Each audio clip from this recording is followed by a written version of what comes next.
अस्सलाम वालेकुम। मैं तुहाडा लकी भाई अपनी जाति चैनल तो तुहाडे नाल गल कर रहा। अक्सर ना जो नवे बंदे ने नवे फार्मर या नवे जो बंदे होंगे उन्होंने ना नर मादी के ना चूजे चूजे का पता नहीं लगता। छोटे चूजे के नर मादी का पता करना तो बड़ा आसान जहा है वा। साढ़े वर्गों तो पता लग जाता वा, जो नहीं होंगे उन्होंने खास पहचान दसनी पैंती है कि खास पहचान देखो। जोड़े ना चूजा 3 या 4 दिन का जो होंगे ना उस टाइम जो पता लगना शुरू हो जाता। हूँ मेरे को 4 दिन का चूजा पकड़ाया 3-4 दिन का, यदा हूँ पता लग जाता वा कि नारा कमाती है।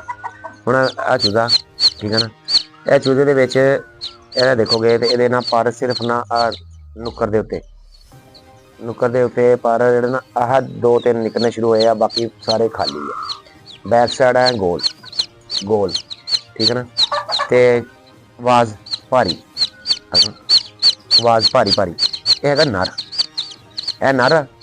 तो हूँ जो दूसरा होना तुहानूं दिखाउणा ए वाला, ए मादी, यदी आवाज़ बरीक, आवाज़ यदी बरीक होनी ठीक है ना। ये पर देखोगे ना पर सारे पर निकले आ, देखो ना पर पूरे निकले।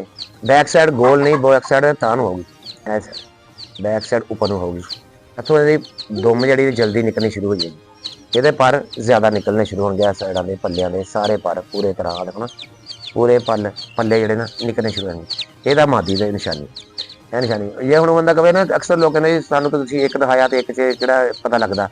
तो उस तो बाद हूँ दूसरा दिखाना मैं आ भी मादी, आ देखो मादी है। पर देखो पूरा जबरदस्त पर निकलने शुरू हो जाते। पूछल देखो ना अब तानू निकलने शुरू हो गए पर, यानी कि पूछल निकलने का निशान बनना शुरू हो गया। इस तो पता लगता कि यह मादी है। मादी के पर जोड़े ना पहले पूरे निकलने शुरू होते। इस तरह हूँ दूसरा नर दिखाना तुहानू, आ नर हूँ ये देख लो, यदि पूछल तो कुछ नहीं, बैक साइड कुछ नहीं, ये पर भी पूरे नहीं। आ देखो पर खोलोगे पर भी सिर्फ पल्ला निकलता, पहले नर का पल्ला ही निकलना वाला, पल्ला ही कला आ पर नहीं निकलने नाल दे, जिस तरह मादी दे होंगे। नाले दी आवाज़ होंगी भारी, आवाज़ भारी, मादी की आवाज़ होंगी बरीक बरीक। लेकिन आम बंदे नहीं पता लगता, साढ़े वर्गों थोड़ी आवाज़ें पता लग जाता वा। जो आम रूटीन ना काम करते हैं, जोड़े नहीं करते उन्होंने नहीं पता लगता है। लेकिन यह चीज़ देख सकते ना कि पर दे पल्ले अगर इन्ने पर निकले आ तो वह नर वा, अगर सारे तोड़ पर निकले आ इतों तक निकले आ तो वह मादी है। बाकी दुआओं याद रखियो, बड़ी मेहरबानी, अल्लाह हाफिज़।